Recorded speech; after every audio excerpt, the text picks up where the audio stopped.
नमस्कार, मैं हूं आपके साथ आयुषी श्रीवास्तव।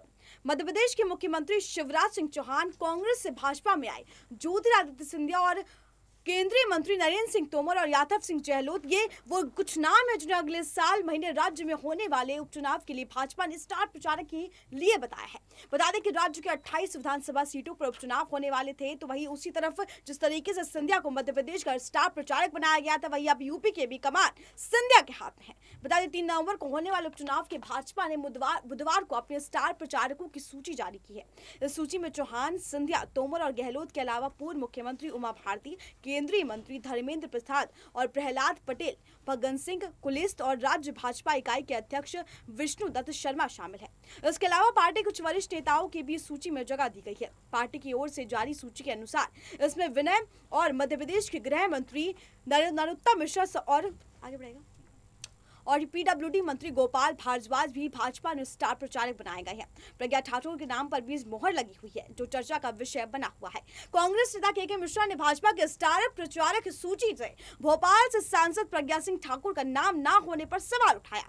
उन्होंने पूछा कि प्रज्ञा सिंह ठाकुर को स्टार प्रचारक क्यों नहीं बनाया गया, जबकि 2018 में हुए राज्य में विधानसभा में चुनाव कांग्रेस के लिए प्रभारी रहे ज्योतिरादित्य सिंधिया को जिम्मेदारी दी है। हालांकि भाजपा ने कहा कि वो स्टार प्रचारक बनाए गए हैं, वो कांग्रेस को मात देने के लिए पर्याप्त है।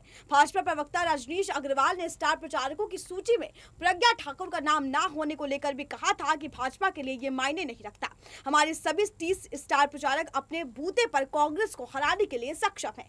वहीं मध्य प्रदेश की बात करें तो साल 2018 के विधानसभा चुनाव के दौरान खींची गई तस्वीरों से भी ज्योतिरादित्य सिंधिया की तस्वीरें जहन में बिल्कुल अलग और एक स्थानीय छाप छोड़ती है। इन तस्वीरों में वो पसीने से तर बतर और मैले कुचले कपड़े में अस्त व्यस्त होते हुए नजर आते हैं।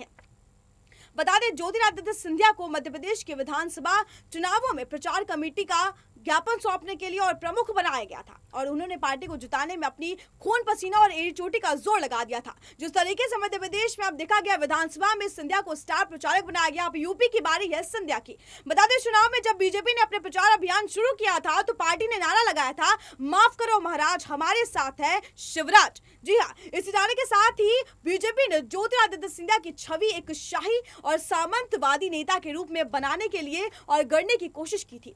बीजेपी के प्रवक्ता से अपनी छवि को धूमिल करने के इस प्रचार के बावजूद ज्योतिरादित्य सिंधिया ने कांग्रेस पार्टी की तरफ से प्रचार करने और उसे जीतने की पूरी ताकत झोंक दी थी। उन्हें यह अपेक्षा थी कि जब वक्त आएगा तो पार्टी उन्हें इस मेहनत का इनाम जरूर देगी, जो कि नहीं मिला। लेकिन ना तो ज्योतिरादित्य सिंधिया को अपना खून पसीना बहाने का कोई फल मिला और ना ही उनके खेमे के मंत्रियों को। बता दें कमलनाथ सरकार में सिंधिया गुट के 6 विधायकों को मंत्री बनाया गया। उनके नाम पर भी इमरती देवी, गोविंद सिंह राजपूत, प्रद्युम्न सिंह तोमर, तुलसीराम सिलावट, प्रभुराम चौधरी और महेंद्र सिंह ससोदिया, इनके अलावा ग्वालियर, चंबल और मालवा के इलाके के करीब 22 अन्य विधायक भी ज्योतिरादित्य सिंधिया के साथ थे।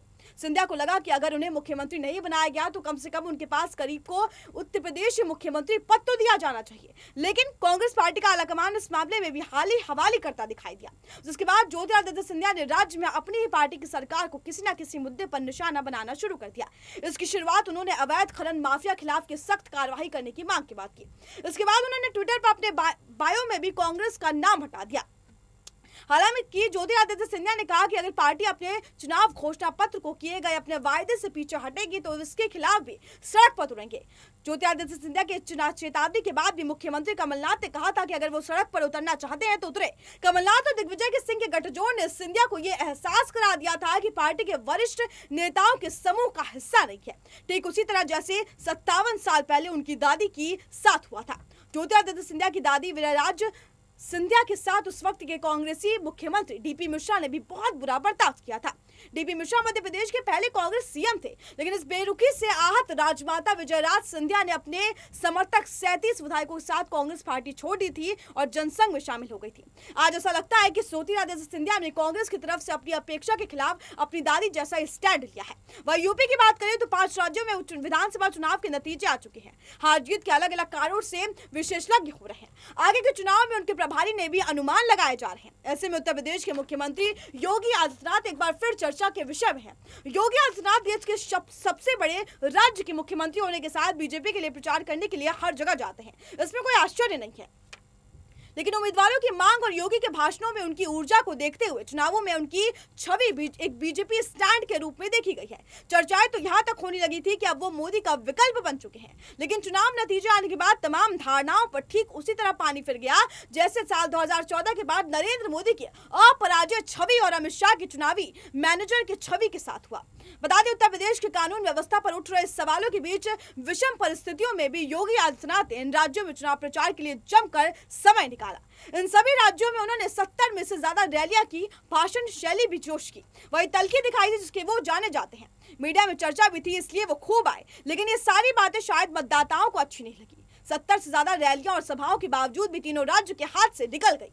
वरिष्ठ पत्रकार संजीव श्रीवास्तव कहते थे, तेलंगाना में जो नुकसान हुआ, लेकिन राजस्थान, छत्तीसगढ़ और मध्य प्रदेश में उनका कोई प्रभाव पड़ता है। ऐसी उम्मीद भी नहीं थी कि इन तीनों राज्यों में मुस्लिम आबादी उतनी ज्यादा नहीं है, इसलिए ध्रुवीकरण करना थोड़ा मुश्किल है और उसका कोई भी फायदा नहीं होगा।